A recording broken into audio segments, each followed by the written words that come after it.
My life as a cardiologist was pretty straightforward until Alex walked into my clinic. That day changed everything. I remember it was a busy Tuesday morning, and I was halfway through my coffee when he came in, looking a bit nervous but with a smile that could light up the room. "Good morning, Dr. Smith," he greeted, extending his hand. "I'm Alex.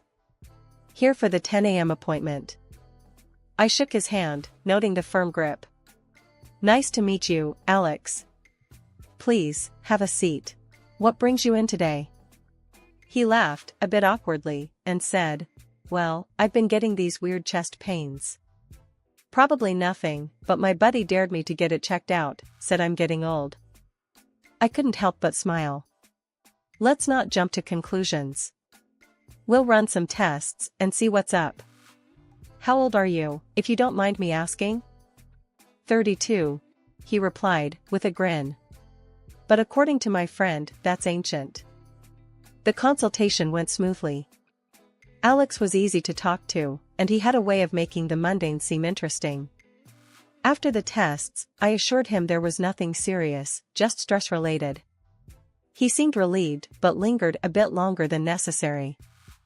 "So, Dr. Smith, since I'm all healthy and not ancient yet, would you consider having dinner with me? As a thank you for the peace of mind?" His tone was playful, but I could tell he was serious. I hesitated, not used to mixing work with my personal life. "I'm not sure that's a good idea, Alex. I try to keep professional boundaries." He leaned in, a mischievous glint in his eyes. "Come on, it's just dinner. No strings attached. I promise I'm a decent cook, and I make killer lasagna." I laughed, surprised by his persistence. "All right, lasagna does sound tempting. But just dinner, okay?" "Deal," he exclaimed, looking victorious. In the months that followed, Alex was relentless in his pursuit. He'd show up at my clinic with coffee just the way I liked it or surprise me with tickets to a concert of a band I mentioned in passing. His charm was undeniable, and his attention, intoxicating. 6 months into our whirlwind romance, he popped the question in the most Alex way possible, during a hike, out of breath, and with a ring that was slightly too big.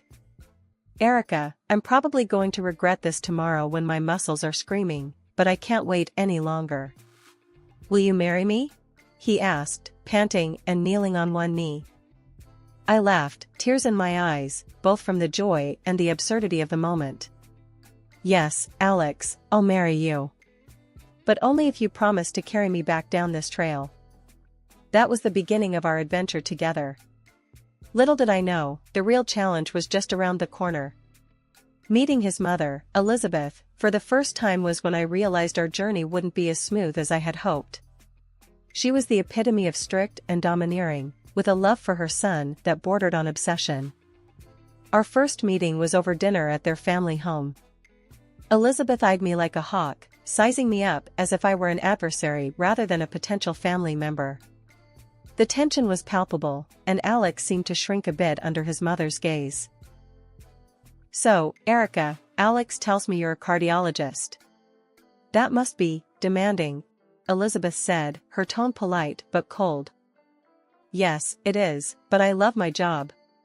It's rewarding to help people," I replied, trying to keep the conversation light. "And you plan to continue working after the wedding?" Her question felt more like an interrogation. I nodded, suddenly feeling defensive. "Yes, I've worked hard to get where I am. I don't see why getting married should change that." Elizabeth's lips thinned into a disapproving line. "I see.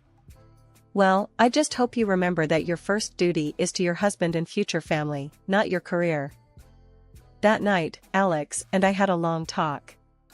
He assured me that we'd face whatever came our way together, including his mother's disapproval.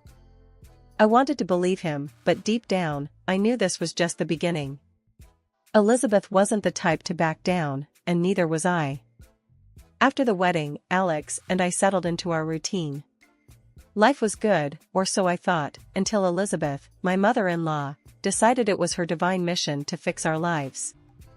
Her surprise visits became a regular annoyance, each one marked by her critical eye scanning our apartment like a drill sergeant inspecting a barracks.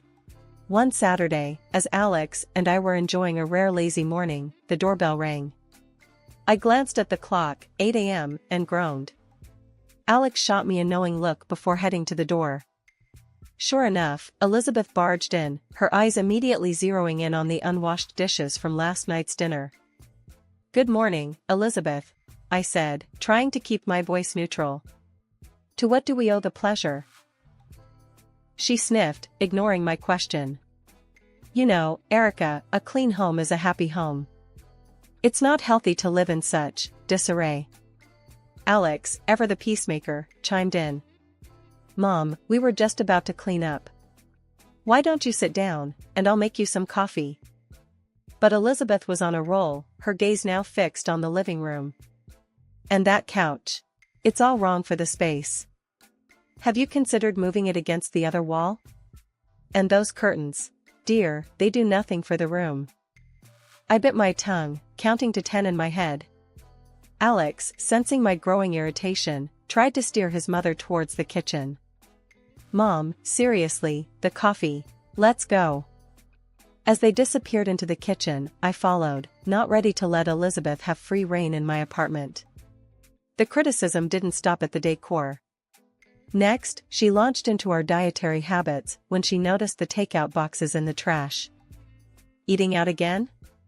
You know, Erica, a wife should take care of her husband's health. Home-cooked meals are the cornerstone of a happy marriage." That did it. I could handle the digs at my cleaning and decorating, but questioning my role as a wife was a step too far. "Elizabeth, I appreciate your concern, but Alex and I are quite happy with our arrangement. We both work long hours, and sometimes, takeout is just easier." She tooted, shaking her head. "I just don't understand your generation. When I was your age, I had a home-cooked meal on the table every night for my husband and son." Alex, bless him, jumped to my defense. "Mom, times have changed. Erica's not just a housewife. She's a brilliant cardiologist, and I'm fully capable of cooking or ordering pizza if it comes to it." The conversation was going nowhere, and Elizabeth's presence was starting to suffocate me. I excused myself, claiming a sudden headache, and retreated to our bedroom, leaving Alex to handle his mother. One day, the invasion reached a new level. Alex and I had planned a weekend getaway, just the two of us, to recharge. We returned home to find our apartment spotless, but not in the way we left it. Furniture was rearranged, new curtains hung in the living room, and our bedroom looked like it had been ripped out of a home decor magazine. "What the?" I started, my eyes wide as I took in the changes. Alex was equally shocked. Did we get robbed by an interior decorator? Before we could process everything, Alex's phone rang. It was Elizabeth, sounding far too pleased with herself. "Did you notice the changes? I couldn't stand to see your apartment in such a state. You'll thank me later." Alex's face turned red, his usual calm demeanor slipping. "Mom, why would you think this is okay? You can't just come in and rearrange our lives." Her response was as infuriating as her actions. "I'm just trying to help. It's clear Erica doesn't know the first thing about keeping a home. Someone had to step in." That was the last straw. Alex, usually the one to smooth things over, was livid. He made it clear to his mother that her help was not welcome and that she was to call before visiting in the future. The news of the pregnancy came as a surprise. Not an unpleasant one, but a surprise nonetheless.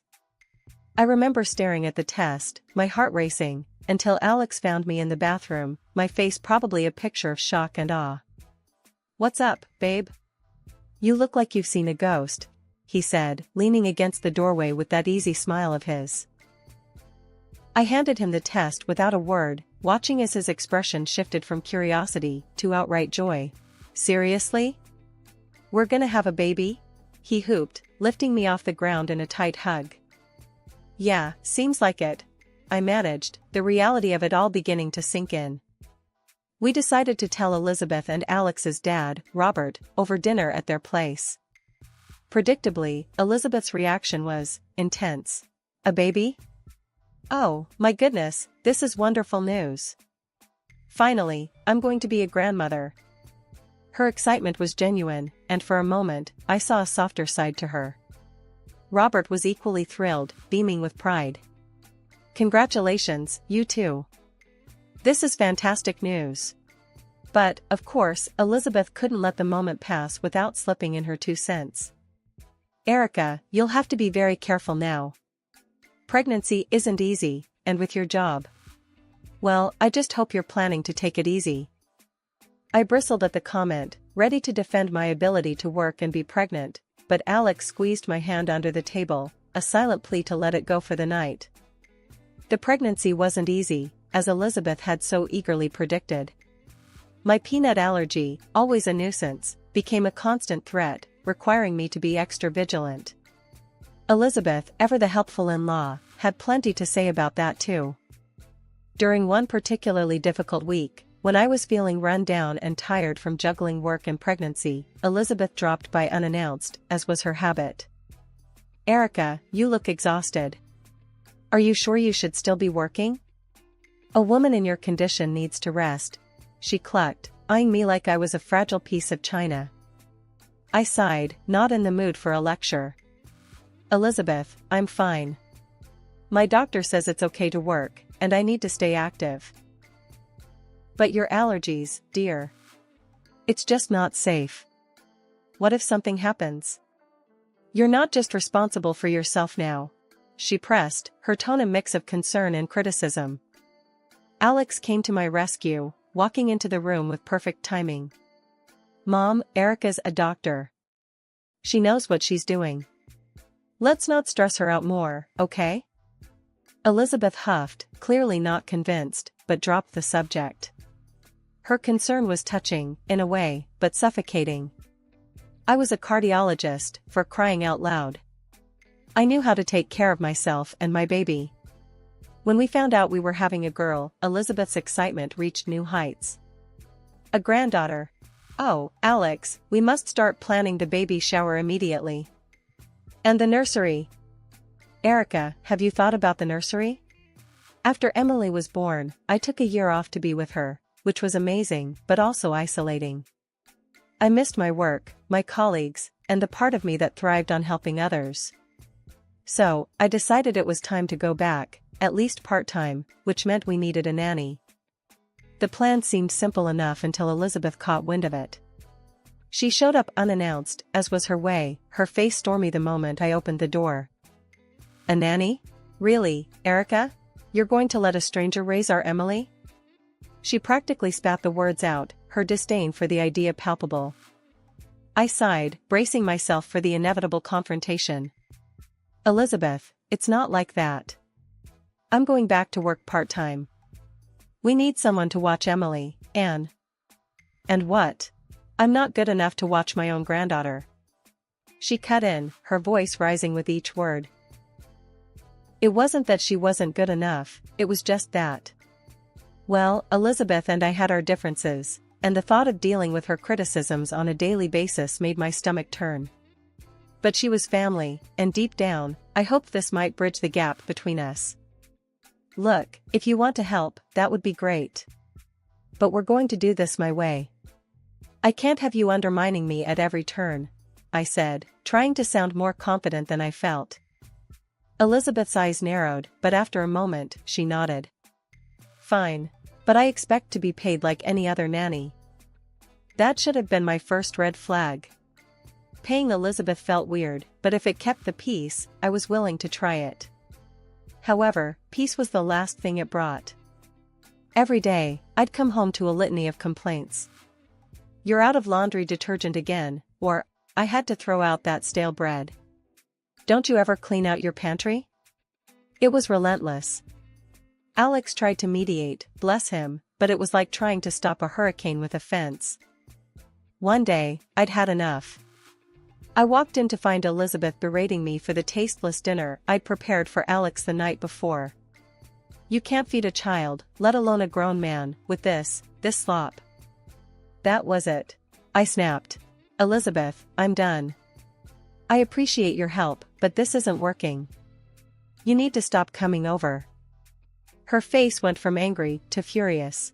Fine. See how well you manage without me. She slammed the door on her way out, leaving me shaking but strangely relieved. Alex came home to find me sitting at the kitchen table, a mix of emotions swirling inside me. She left, I said, simply. He sighed, wrapping his arms around me. I'm sorry, Erica. I know she's my mom, but you're my wife. We'll figure this out together. And that was that. Elizabeth's reign as the nanny from hell was over, and despite the drama, a weight had been lifted. We found a lovely local girl to help with Emily, and life settled into a new, happier rhythm. The day after our big blow-up, Elizabeth called me as if nothing had happened. Erica, I've been thinking, we got off on the wrong foot yesterday. I baked a pie.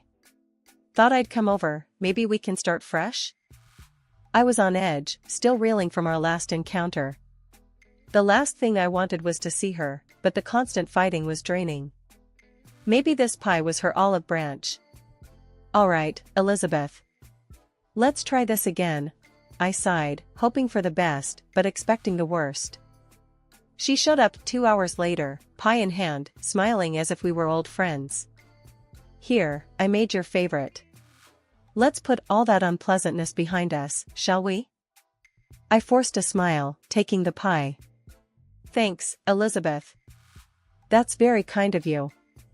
Just then, my phone rang. Work needed me, urgently. My heart sank. I couldn't leave Emily alone, not with things so strained between Elizabeth and me. Actually, Elizabeth, I just got called into the clinic. Would you mind watching Emily for a bit? I asked, the words tasting bitter in my mouth. Her eyes lit up, a stark contrast to the dread filling my stomach. Of course, dear. Go, don't worry about a thing. We'll have a grand time. I hesitated, looking at Emily, then back at Elizabeth. There was no choice. Okay, I'll be as quick as I can. Thank you, Elizabeth, I said, rushing to gather my things and head out the door. Driving to work, my mind wasn't on the emergency waiting for me, but on Emily and Elizabeth. The uneasy truce felt fragile, and I couldn't shake the feeling of dread about leaving them together. Every minute dragged on, my thoughts constantly drifting back to how Emily was doing, hoping that Elizabeth's offer to make amends was genuine and not just another tactic to assert her control. The day was dragging on, my mind a constant cycle of worry about Emily and trying to focus on work, when my phone rang. It was Elizabeth, panic-edging every word as she practically yelled, Erica. Emily, she can't breathe properly. You have to do something. My heart plummeted. Calm down, Elizabeth. Tell me exactly what's happening, I said, trying to keep my voice steady despite the rising panic. She's wheezing and her face is all puffed up. What do I do? Elizabeth's voice cracked, a mix of fear and confusion bleeding through. I knew immediately what was happening. Listen to me very carefully. Go to the kitchen, second drawer. There's an EpiPen. Use it now. I'm calling 911 and I'm on my way. Hanging up, I dialed 911, explaining the situation as best as I could while grabbing my keys and rushing out the door. My mind raced, thoughts jumbled. How did this happen? We were so careful with food. I made it home in record time, finding the paramedics already there, attending to Emily. The relief that washed over me when I saw her breathing was better, albeit still strained, was indescribable. Elizabeth was a mess, pacing back and forth, her earlier accusations forgotten in the face of the emergency. I don't know how this happened, Erica. I swear, we didn't eat anything unusual, she said, her voice trembling.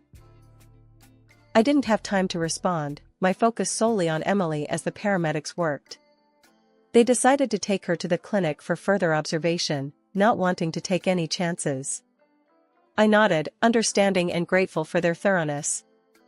At the clinic, they confirmed it was anaphylactic shock, likely from a food allergen. I couldn't wrap my head around it. We were so careful, especially with Emily's and my allergies. There must have been some cross-contamination, I muttered, more to myself than anyone else. Elizabeth was quick to defend herself. I didn't give her anything from the list you gave me. You have to believe me, Erica. I'd never put Emily in danger. I was too tired to argue, too relieved that Emily was okay to hold on to anger. We spent the rest of the day at the clinic, Emily gradually returning to her usual self, though still a bit groggy from the medication. That evening, after the longest day of our lives, Alex and I sat in the living room, holding each other, grateful for the quiet and that Emily was safe in her bed. The stress and fear had drained us both, but there was a sense of relief that it was finally over. Alex, ever the caretaker, got up to make us some tea. He spotted the pie his mom had brought over earlier on the kitchen table. "Hey, you want a piece of pie Mom brought?" he asked, trying to lighten the mood. "No, thanks. Just tea for me," I said, not having the slightest appetite for anything, especially not that pie. He shrugged and cut himself a piece. That's when he noticed something that stopped him cold. "Huh, looks like someone already had a bite." Then he took a bite, chewed thoughtfully, and his face changed. "Wow, that's a strong smell of peanuts." My heart stopped. Peanuts. The reality hit me like a ton of bricks. "Alex, that's it. The peanuts. Your mom, she knows I'm allergic. And Emily." I couldn't finish the sentence, the implication too horrifying to voice fully. The next day, we confronted his parents. The tension was palpable as we laid out the accusations.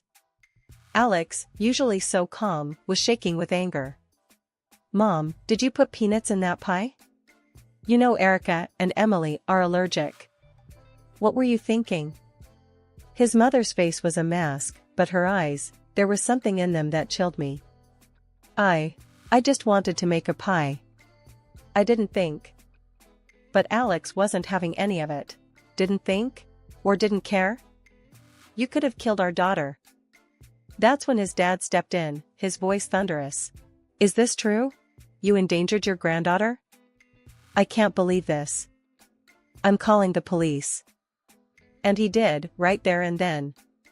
The police came, and faced with the evidence, Elizabeth didn't deny it. "I just wanted Erica out of the way," she said, a statement that would haunt me forever. After everything that went down, the dust finally settled. Elizabeth was sentenced to prison, a severe punishment that kept her away for a good long while. It was a tough pill to swallow, seeing family torn apart like that, but it was necessary, for Emily's safety and our peace of mind. A few weeks after the trial and all that, Alex's dad, Robert, showed up at our door. It was the first time we'd seen him since everything happened. The man looked like he'd aged years in just a few months, weariness etched into every line on his face. He didn't waste any time, just got right to the point. "Erica, Alex. I'm so sorry. For what Elizabeth did. I can't even begin to. I just never thought." Alex cut him off, not unkindly. "Dad, it's okay. We know you had nothing to do with it." Robert nodded, his eyes misty. "I brought something for Emily. And, if it's all right with you, I'd like to see her. Missed her like crazy." Looking at Alex, we shared a silent conversation. This was his dad, Emily's granddad. Family, despite the chaos and hurt. "Of course, she'd love to see you, Robert. Wouldn't you, Emmy?" I said, turning to our daughter who was eyeing the big bag of gifts with wide, curious eyes. "Grandpa," Emily squealed, recognizing him instantly. The joy in Robert's eyes was unmistakable as he knelt down to hug her, handing over the gifts one by one, each wrapped with care. Later, sitting down with cups of coffee, Robert spoke up again. "I've filed for divorce. Can't stay married to someone capable of, well, you know. It's hard, after all these years, but it's for the best." Alex put a hand on his father's shoulder. "It's going to be okay, Dad. We're here for you. We're family." "Yeah," I added, squeezing Alex's hand. "We'll get through this together." And hey, Emmy's got her grandpa back. That's all that matters. Robert smiled, a genuine, relieved smile. Thank you, both of you. Means the world to me. I just want to be a part of your lives, and Emmy's. Make up for lost time. And that was our new beginning. A fresh start, not just for us, but for Robert too. Life had thrown us a curveball, but we'd caught it, and now, we were moving forward, together.